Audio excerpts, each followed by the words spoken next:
Mount Pinatubo is an active stratovolcano in the Zambales Mountains located on the tri-point boundary of the Philippine provinces of Zambales, Tarlac, and Pampanga, all in central Luzon on the northern island of Luzon. Eruptions of Pinatubo have a long history of being explosive and cataclysmic. The modern Pinatubo is a dome complex and stratovolcano made of dacite and andesite. This complex is surrounded by pyroclastic flow and lahar deposits from large explosive eruptions. These explosive eruptions have been clustered into 6 to 12 eruptive periods. Mount Pinatubo is located in Luzon, Philippines. It has a latitude of 15.13 degrees north and a longitude of 120.35 degrees east. Mount Pinatubo is 1,485 meters high or 4,900 feet. It is a stratovolcano. Earliest eruptions was in 6100s before the present, and the oldest historic eruption was in 1315. It erupted most recently in 1992. So far, the number of eruptions in the 20th century is 2. Largest eruption was in 1991 with a volcanic explosivity index record of 6. Its notable features are the ash clouds and lahars.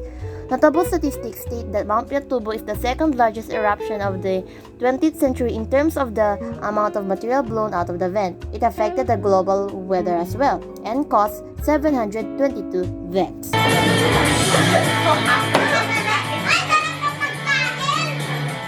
No, si Sparky nagtatago. Afraid of the fireworks?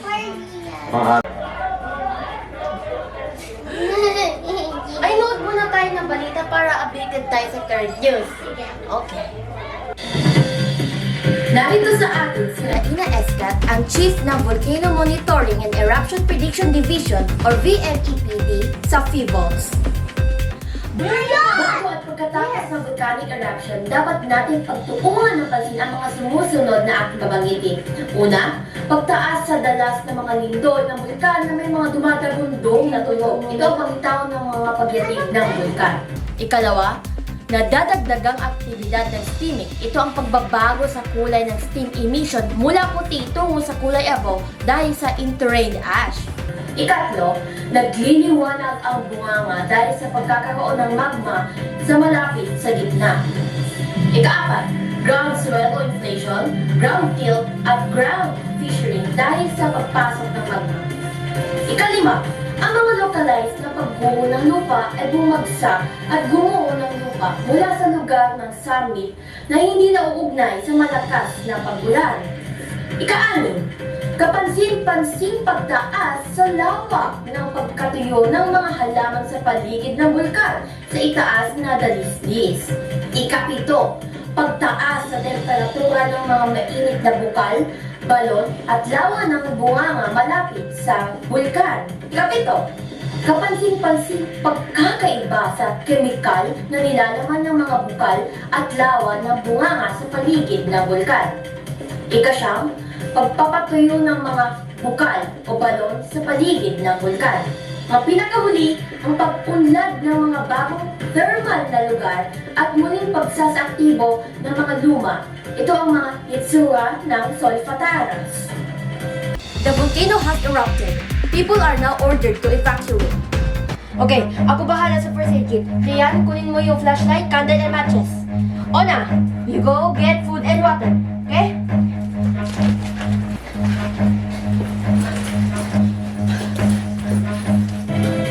The volcano has erupted. People are now ordered to evacuate. Everyone down! Let's go under the tables!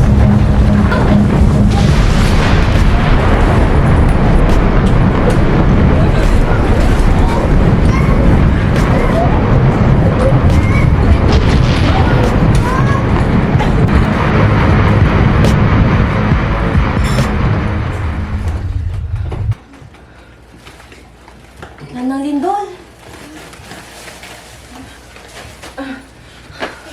Anong gagawin, ate? Kailangan natin pumunta sa pinakamalapit na evacuation center. Dapat tayo sa bridge para shortcut. No, delikado doon. Dumadaan ang lava. Let's go.